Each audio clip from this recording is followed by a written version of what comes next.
Mormons are not Christians, and let me explain. They deny the Trinity, but there are many other reasons why they are not Christian.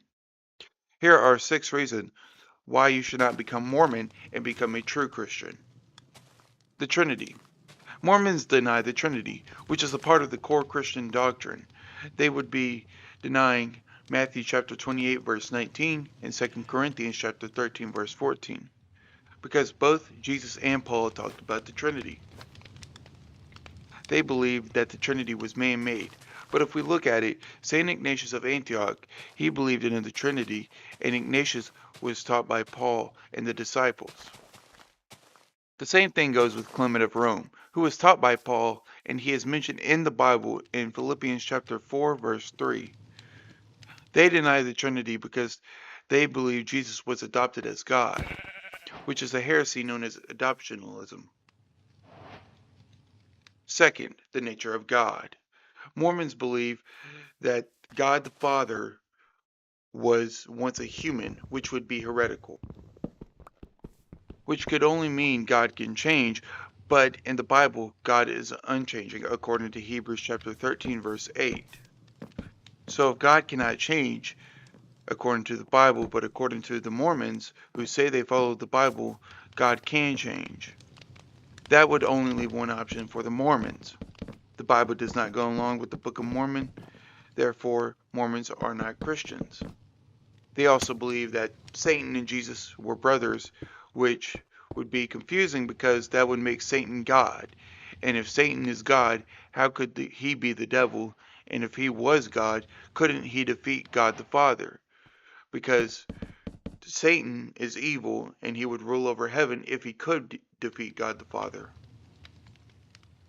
Number 3, the afterlife. Mormons believe that there are 3 heavens, one for the wicked, another for the honorable people who do not embrace the gospel, and faithful members. They also believe that in the afterlife there are second chances. They also believe that you have to work your way to heaven, but this would contradict the Bible in Ephesians chapter 2 verse 8 through 9. Because we are saved by grace through faith. The section of the afterlife would contradict the Bible because nowhere in the Bible nor church history has taught any of the Mormons' beliefs unless you are Arius, which you'll get slapped by Santa Claus. The doctrines. The Mormons deny the Council of Nicaea, which is a core Christian doctrine of the Christian faith. The Council of Nicaea is important because it takes away Arianism, which says Jesus was created or that God was created, which is what the Mormons say. Mormons also reject the other ecumenical councils, which they would deny a lot of the other heresies that are condemned by the early church. But the early church can be traced down to the disciples who knew Jesus and would agree with the disciples would agree with the councils that the early church had founded, like the Council of Ephesus, the Council of Constantinople, and the Council of Chalcedon. Those 3 councils reaffirmed the Council of Nicaea, and the Council of Chalcedon reaffirms both the Council of Ephesus and the Council of Nicaea. So to say you trust Joseph Smith's interpretation would deny the Bible and the church fathers who knew Paul and the disciples. Number 5, the lack of evidence. The Mormons believe that the Garden of Eden is in Missouri. Now, I don't know where they got that from, but it looks like their false prophet was on some drugs, some good old drugs. Because there's no way he just said, well guys, we're going to go in Missouri and say this is the Garden of Eden, even though I have no evidence or no revelation from God. But I got a revelation from an angel of light, so we're all right. And he taught a different gospel.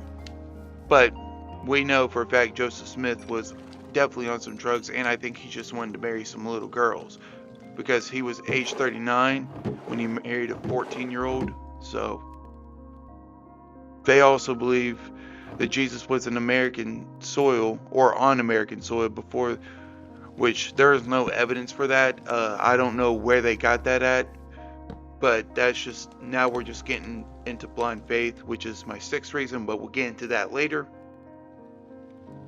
Joseph Smith also found gold in plates, which barely have any witness accounts, and somehow he lost them but still interpreted them, but they can't find the golden plates that he interpreted. They also believe that Native Americans descended from Jerusalem, but DNA evidence say they came from Eastern Asia, more likely from Indonesia, India, Russia, all those very eastern countries. So how can I trust Mormonism if it has a lack of archaeological evidence and it denies genetic evidence as well as historical evidence? Number 6, the blind faith. I'm going to keep this one short, but Mormons expect you to have blind faith. But in Christianity, we have evidence like the Dead Sea Scrolls.